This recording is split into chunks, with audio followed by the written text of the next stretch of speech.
Welcome back to In Focus Kentucky, where each week we look at one different issue impacting Kentuckians. And today we're tackling the heroin epidemic in northern Kentucky, where opioid addiction has been among the worst in the state. And Senator McDaniel is joining us here in the studio once again. We appreciate your time today. No problem. I appreciate being here.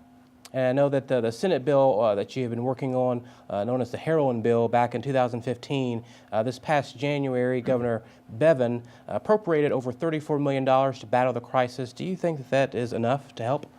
Well, certainly it will make a tremendous dent in what's going on.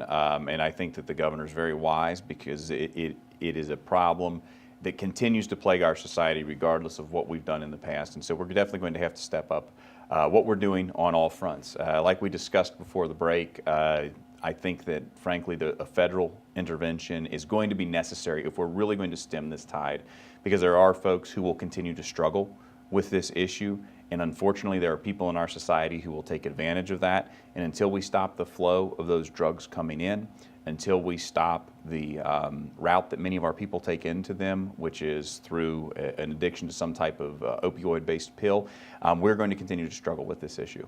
And what's some of this feedback that you've been hearing from people in your district about this issue? Because obviously you've been on the front lines talking with people that live right there in that area. Sure. You know, everyone was originally encouraged in 2015 at the progress that we felt we had made, and I believe, once again, on an individual level and case by case, we do see a lot of good progress being made. The morphing into fentanyl and carfentanil that we have seen has really baffled everyone. That's been in a large part of why the effectiveness of naloxone has not been what we had hoped it would be in preventing overdose deaths. And so as long as drug dealers will continue to evolve, they will continue to frustrate good, responsible members of society who really do want to tackle this problem. Now, why did you decide to make this one of your issues that you wanted to kind of champion and be out in the forefront for? This was strictly a regional issue. You're elected for many reasons, some of which are your background and the skill set that you bring, and some of which are what you can do for the region. And as I looked at the issues that our region confronted, the biggest social issue was the ever-growing epidemic of heroin. We're beginning to push a point where across the three-county region of Boone, Kenton, and Campbell, we are going to have the equivalent of 5 elementary schools of children filled with children who were born addicted to heroin. 5 elementary schools in 3 counties that will be filled with children born addicted to heroin. That is a staggering number, but it's the reality of what we're confronting. And so it was necessary to bring as high-level focus as we could to it. And I did that. I think that we've also seen President Trump begin to address it.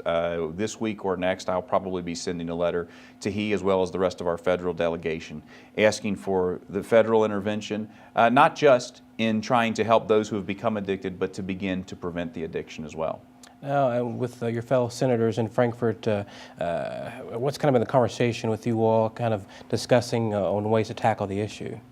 Certainly, we all know that once someone is addicted, there's a number of things that have to happen to get them off of this terrible drug.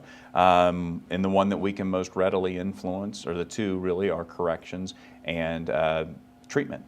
And so we will continue to invest in treatment options for those folks, but we will also continue to look at what incarceration looks like, because the fact is, as you go around and you talk to people who have successfully stayed off of this drug, almost every one of them has had a seminal moment in life. Most of them, it surrounds time that they spent in prison, realizing that their life was going to be spent there, or they would find their way to the grave. And we've got to provide opportunities for people, and sometimes that's not an easy pill for them to swallow. It's a very difficult thing, but it does involve them spending time in jail. And you touched on this a little bit earlier, but for 2018, what do you hope to address, or what do you want to address with this issue in the legislature? You know, the biggest thing I hope we can do is craft a solution to keep people away from heroin in the first place.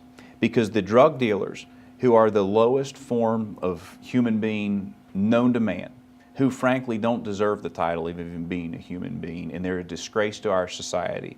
They will continue to prey on the most vulnerable of our citizens, and once they get them in their claws, they will continue to come back to those people and to those people who have that addictive personality time and time again. So keeping folks away from this in the first place, finding ways to craft messaging, craft programs to keep our young people and frankly our adults away from this particular trap are the best thing that we can do in 2018. Well, Senator McDaniel, we appreciate you making time to join us and bringing more awareness to this very important issue that's going on in your district, but across the state as well. Thank you for having me. I appreciate it.